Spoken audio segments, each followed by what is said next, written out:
بچے گھر میں تو بہت زیادہ بیہیو کرتے ہیں، لیکن جب کوئی مہمان آ جاتے ہیں اور خاص طور پہ سسرال کے مہمان آ جاتے ہیں تو اس وقت ان کا بیہیویئر جو ہے وہ اچھا نہیں رہتا اور وہ آپے سے باہر ہو جاتے ہیں اور وہ حرکتیں کرنا شروع کر دیتے ہیں جو کہ بالکل ایکسیپٹیبل نہیں ہوتی. تو مجھے بتائیں کہ میں اس سلسلے میں کیا کروں. اور وہ کہتی ہیں کہ میں اس پہ بچوں کو یہ جملہ بھی بولتی ہوں کہ جانے دو تمہاری پھپھی اور دادی کو، پھر دیکھنا میں تمہارے ساتھ کیا کروں گی.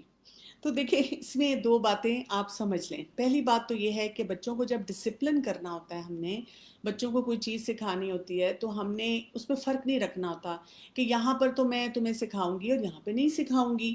دوسری بات یہ ہے کہ اگر آپ صحیح طریقے سے سکھا رہے ہیں تو اب آپ کو یہ بھی شرمندگی نہیں ہوگی کہ کہیں پھپھو ہیں یا دادی ہیں، نانی ہیں، چچا، ماموں، خالہ، تایا، جو بھی رشتہ دار ہیں ان کے سامنے برا لگے گا.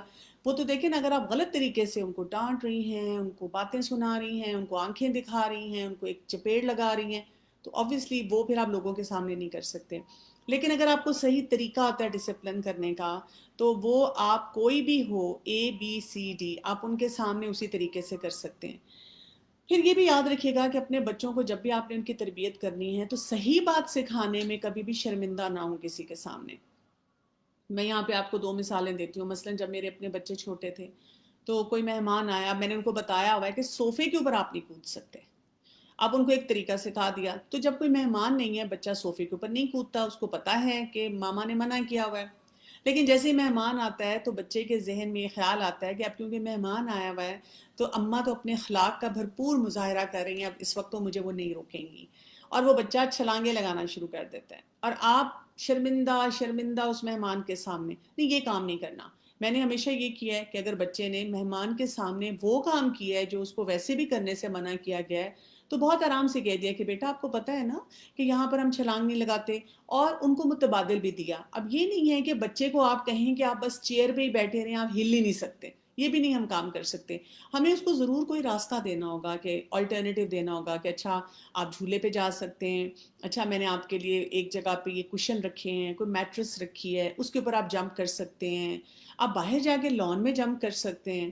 تو آپ ان کو وہ متبادل جو ہیں اس کی طرف ان کو ڈائیورٹ کر دیتے ہیں. اس سے کیا ہوتا ہے کہ مہمان بھی کوئی مائنڈ نہیں کرتا. کیونکہ آپ کو میں بتاؤں، ہم بھی تو خود کسی نہ کسی کے گھر مہمان بن کے جاتے ہیں، اور جب ہم کسی اور بچے کی بدتمیزی دیکھتے ہیں یا ایسی کوئی حرکت دیکھتے ہیں تو ہم یہ نہیں سوچتے کہ فلاں ماں کیسی بری ہے.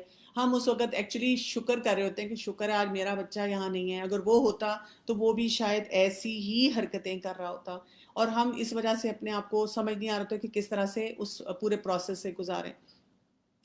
پھر یہ ہے کہ اگر آپ کو لگتا ہے کئی دفعہ جیسے اسپیشلی جب نانکے یا دادکے ہوتے ہیں نا، وہ تھوڑا سپوائل بھی کر دیتے ہیں. وہ کئی دفعہ کہہ دیتے ہیں کوئی بات نہیں، کوئی بات نہیں، ان کو کرنے دو. تو آپ نے یہ بھی آبزرو کر لینا ہے کہ کن ایریاز میں وہ ان کو سپوائل کرتے ہیں. تو پھر آپ کا رول ان لوگوں کے ساتھ بدل جائے گا. آپ وہاں پہ کہیں گے ٹھیک ہے، جب آپ کی نانو آئیں یا آپ کی دادی آئیں یا آپ کی پھپھو یا خالہ آئیں، اس وقت وہ آپ یہ کام کر سکتے ہیں. پھر ایک اور بات بھی ہے، اگر آپ کو لگتا ہے کہ وہ ایسے کام کی اجازت دے دیتے ہیں جو آؤٹ آف کوسچن سمجھے ہیں، وہ بالکل جائز نہیں ہے، آپ بالکل نہیں چاہتی کہ اس قسم کی عادت آپ کے بچے کو پڑے، تو پھر آپ ان کے ساتھ تعلقات اچھے کرتے ہیں. کن کے ساتھ؟ بچے کے ساتھ نہیں، پھپھی کے ساتھ، دادی کے ساتھ، اور ان کی عزت کرتے ہیں اور ان کے ذریعے بچے کو صحیح پیغام دیتے ہیں. کہ آپ ان سے جیسے مشورہ لیتے ہیں کہ باجی یا امی جان آپ کا کیا خیال ہے کہ بچوں کو جنک نہیں کھانا چاہیے نا؟ تو ظاہر ہے وہ بھی کہیں گے نہیں. تو پھر آپ ان کو کہیں اچھا میں سوچی تھی اس دفعہ آپ آئیں گی تو میں یہ چیز بنا کے رکھوں، اور آپ اپنی طرف سے بچوں کو دیں. پھر آپ یہ لیکچر نہیں ان کو دیتے کہ کیونکہ آپ جنک کھلاتی ہیں یا آپ ان کے لیے ایسی چیز لے آتی ہیں تو یہ ٹھیک نہیں ہوتی ہے. تو پھر آپ ان کے ساتھ ایک ٹیم ورک کا ماحول بنا کے پھر اپنے بچوں کی جو ہے اصلاح کرتے ہیں. کبھی بھی یہ کام نہ کیا کریں کہ کسی بھی ایک انسان کو برا بنا دیں. اگر ایک انسان کچھ کر بھی رہا ہے تو آپ اس کی تھوڑی سی نفسیات کو بھی سمجھیں، آپ تھوڑے سے ماحول کو بھی سمجھیں. پھر آپ دیکھیں یہ جملہ بڑا بلنڈرس ہے جب آپ یہ بول دیتے ہیں کہ جانے دو تمہارے فلاں فلاں رشتہ داروں کو، پھر دیکھنا میں تمہارے ساتھ کیا کرتی ہوں. تو بچے کو آپ نفسیاتی طور پہ یہ سمجھا رہے ہوتے ہیں کہ ان کے سامنے میں ہیلپ لیس ہوں. تو آپ نے ان کو بتانا ہے، بچوں کو میسج یہ دینا ہے کہ میں کسی کے سامنے بھی ہیلپ لیس نہیں ہوں. جو کام صحیح ہے وہ میں اجازت دوں گی، جو کام صحیح نہیں ہے وہ کوئی بھی اجازت نہیں دے گا. اور اگر کوئی اجازت دے رہا ہے تو وہی بات ہے کہ وہاں پہ پھر آپ نے رول کو بدل دینا ہے.